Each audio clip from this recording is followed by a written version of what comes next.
అందరికీ నమస్కారం. ప్రభుత్వ ఉద్యోగులు, ప్రైవేట్ ఉద్యోగులు, పెన్షనర్లు, కార్మికులకు సంబంధించి ప్రతి అప్డేట్ మన ఛానెల్‌లో వస్తుంది. తప్పకుండా సబ్స్క్రైబ్ చేసుకోండి. వీడియోస్ అయితే లైక్ చేస్తూ ఉండండి.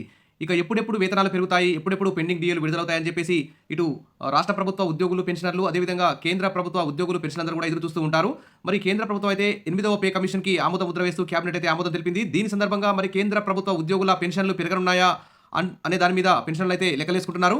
మరి కేంద్ర ప్రభుత్వ ఉద్యోగుల వేతనాలు, పెన్షన్ల సవరణకు 8వ వేతన సంఘం ఏర్పాటుకు కేంద్ర క్యాబినెట్ ఆమోదం తెలిపిన నేపథ్యంలో మరి పెన్షన్ల పెంపు అంశం తెర మీదకి వచ్చింది.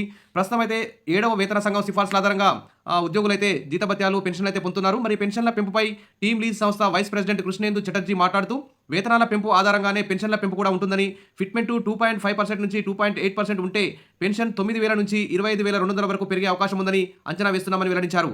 ఇక 8వ ఆర్థిక సంఘం సిఫార్సుల ప్రకారం పెన్షన్ల పెంపు 20% నుంచి 30% వరకు ఉండొచ్చని అభిప్రాయపడ్డారు.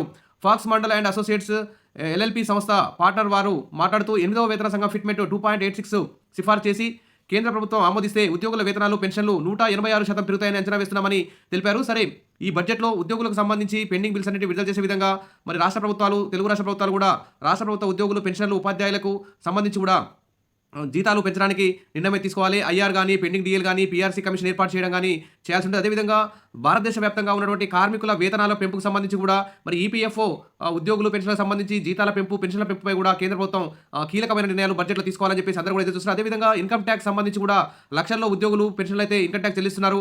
బడా కార్పొరేట్ కంపెనీలకు లక్షల్లో సబ్సిడీలు, లక్షల కోట్లలో సబ్సిడీలు ఇస్తూ మరి ఇటు చిరు ఉద్యోగులని, పెన్షనర్లని, వేతన జీవులపై అయితే భారం అయితే మోపుతున్నారు. కాబట్టి ఉద్యోగులకు, పెన్షన్లకు సంబంధించి కూడా మరి ఇన్కమ్ ట్యాక్స్ తగ్గించే విధంగా చర్యలు తీసుకోవాలని చెప్పేసి అందరూ కూడా ఎదురు చూస్తున్నారు. ఇక ఫిబ్రవరి 1న కేంద్ర ప్రభుత్వం ప్రవేశపెట్టబోయే బడ్జెట్ పై కూడా 1000 కళ్ళతో అందరూ ఎదురు చూస్తున్నారు.